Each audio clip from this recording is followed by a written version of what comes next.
ट्रेडिंगमध्ये यशस्वी व्हायचे मग सर्वोत्तम स्ट्रॅटेजी कोणती हा प्रश्न बहुतेक सगळ्यांनाच पडतो. पण खरं सांगू, खरा खेळ स्ट्रॅटेजीचा नाहीच आहे, तो हे आपल्या मनाचा. हो, आज आपण मार्क डग्लस यांच्या ट्रेडिंग इन द झोन या पुस्तकातल्या काही महत्त्वाच्या गोष्टींवर नजर टाकणार आहोत आणि ट्रेडिंग मागचं मानसशास्त्र समजून घेणार आहोत. चला सुरुवातच करूया एका थेट आणि खरं तर थोड्याशा बोचऱ्या प्रश्नानं. इतके लोक चांगली स्ट्रॅटेजी आणि ज्ञान असून सुद्धा ट्रेडिंगमध्ये पैसे का गमावतात? याचं उत्तर कदाचित तिथे नाहीये जिथे बहुतेक जण ते शोधत असतात. बहुतेक ट्रेडर्सचा प्रवास सुरू होतो एका पवित्र ग्रेलचा शोधाने, म्हणजे एक अशी परफेक्ट स्ट्रॅटेजी जी कधीच चुकणार नाही. यालाच म्हणतात स्ट्रॅटेजीचा सापळा. पण सत्य हे आहे की अशी कोणतीही गोष्ट अस्तित्वातच नाहीये. नवशिके आणि व्यावसायिक यांच्यात एक खूप मोठा फरक आहे. नवशिके लोक परफेक्ट इंडिकेटर्स आणि मार्केटच्या अंदाजांच्या मागे धावतात, जणू काही त्यांना मार्केटवर नियंत्रण मिळवायचंय. पण व्यावसायिक ट्रेडर्सना एक गोष्ट पक्की माहीत असते की ते फक्त एकाच गोष्टीवर नियंत्रण ठेवू शकतात, स्वतःच्या विचारांवर आणि कृतींवर. खरा खेळ तर इथेच जिंकला जातो. ट्रेडिंग आपल्याला काय दाखवतं? स्वातंत्र्य, भरपूर पैसा आणि सगळं काही आपल्या नियंत्रणात असल्याचं स्वप्न. पण गंमत बघा, यातच एक मोठा विरोधाभास आहे. हेच आकर्षण आपल्याला भावनिकरित्या गुंतवून टाकतं.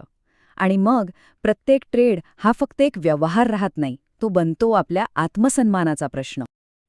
आणि हेच त्या भावनिक सापळ्याचं मूळ आहे. जेव्हा एखाद्या ट्रेडरला पैसे कमवण्यापेक्षा आपण बरोबर आहोत हे सिद्ध करण्याची जास्त गरज वाटू लागते, तेव्हा त्याचा अहंकार निर्णय घ्यायला लागतो. आणि जेव्हा अहंकार गाडी चालवत असतो तेव्हा अपघात तो होणारच.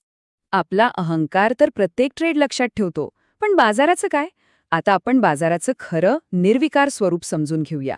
एक असं सत्य जे एकदा स्वीकारलं की ट्रेडिंग खूप सोपं होऊन जातं. बाजाराला काहीही आठवत नाही. बाजार म्हणजे अद्वितीय क्षणांचा एक अखंड प्रवाह आहे. हे वाक्य खूप महत्वाचं आहे. याचा साधा सरळ अर्थ असा की मागच्या ट्रेडमध्ये नफा झाला की तोटा याचा पुढच्या क्षणावर शून्य, काहीही परिणाम होत नाही. प्रत्येक क्षण, प्रत्येक संधी नवीन आहे. भूतकाळ भविष्याची हमी देत नाही. यशस्वी व्हायचं असेल तर बाजाराची ही कठोर सत्य स्वीकारायलाच हवीत. बाजार कोणाच्या विरोधात नाहीये, त्याला भावना नाहीत, त्याला काही आठवत नाही, तो फक्त आहे. एकदा का हे समजलं की तोट्याला वैयक्तिक पराभव मानणं आपोआप सुटून जातं. म्हणूनच बाजाराला दोष देणं थांबवून आपल्या निर्णयांची 100% जबाबदारी घेणं खूप महत्वाचं आहे. जेव्हा आपण असं करतो तेव्हा प्रत्येक तोटा हा एक धडा शिकवतो, तो आपल्याला अपमानित करत नाही. जर बाजार शत्रू नाहीये, मग खरा शत्रू कोण आहे? आता वेळ आहे आरशात पाहण्याची, कारण ट्रेडिंगमधला सगळ्यात मोठा अडथळा बाहेर कुठेही नाही, तो आपल्या स्वतःच्या मनात आहे. ही भावनिक जोड हेच सगळ्या समस्यांचं मूळ आहे. जेव्हा एखाद्या ट्रेडचा निकाल आपल्या स्वतःच्या योग्यतेचं प्रतीक बनतो, तेव्हा तर्कसंगत, शांत डोक्यानं निर्णय घेणं जवळजवळ अशक्य होऊन बसतं. ही भावनिक साखळी काम कसे करते ते पाहूया. सगळं काही एकाच गोष्टीपासून सुरू होतं. या साखळीची पहिली आणि सगळ्यात मजबूत कडी आहे बरोबर असण्याची आपली तीव्र इच्छा. आणि बरोबर असण्याच्या याच गरजेमुळे मनात चूक होण्याची प्रचंड भीती निर्माण होते. ही भीती आपल्या निर्णयांवर ताबा मिळवते आणि आपल्याला तर्कशुद्ध विचार करण्यापासून रोखते. आणि शेवटी ही भीतीच चुका घडवते. म्हणजे कसं? तर योग्य संधी समोर असताना ट्रेड न घेणं, तोट्यातल्या ट्रेड उगाच धरून ठेवणं किंवा आलेला नफा खूप लवकर बुक करणं.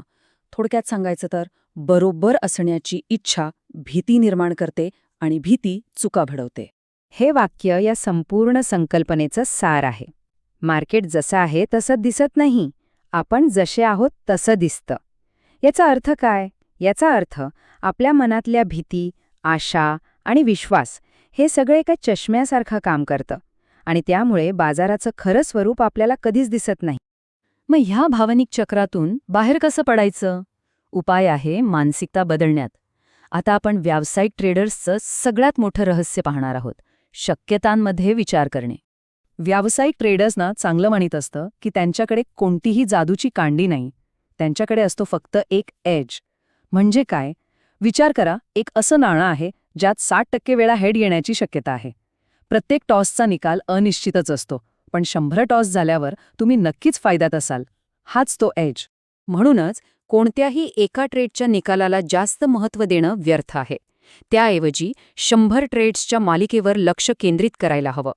जेव्हा असं केलं जातं तेव्हा एका तोट्यानं होणारा भावनिक त्रास जवळजवळ नाहीसा होतो. ही 5 मूलभूत सत्य व्यावसायिक मानसिकतेचा पाया आहेत. 1. काहीही होऊ शकतं. 2. पैसे कमवण्यासाठी पुढे काय होणार हे जाणण्याची गरज नाही. 3. नफा आणि तोटा हे यादृच्छिकपणेच येतात. 4. एज म्हणजे फक्त एक सांख्यिकीय शक्यता. आणि 5. बाजारातला प्रत्येक क्षण हा पूर्णपणे वेगळा आणि नवीन आहे. जेव्हा एखादा ट्रेडर ही सत्य मनापासून स्वीकारतो तेव्हा भीती आणि अहंकार दोन्ही नाहीसे होतात. आणि याचा परिणाम काय होतो? ट्रेडिंग हा भावनिक चढ-उतारांचा खेळ न राहता एक यांत्रिक प्रक्रिया बनते, कदाचित थोडी कंटाळवाणीसुद्धा.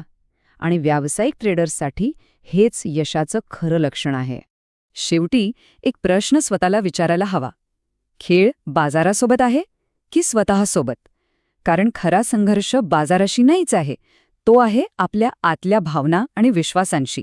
एकदा का आपण हा आंतरिक खेळ जिंकला की बाहेरचा खेळ खूप सोपा होऊन जातो.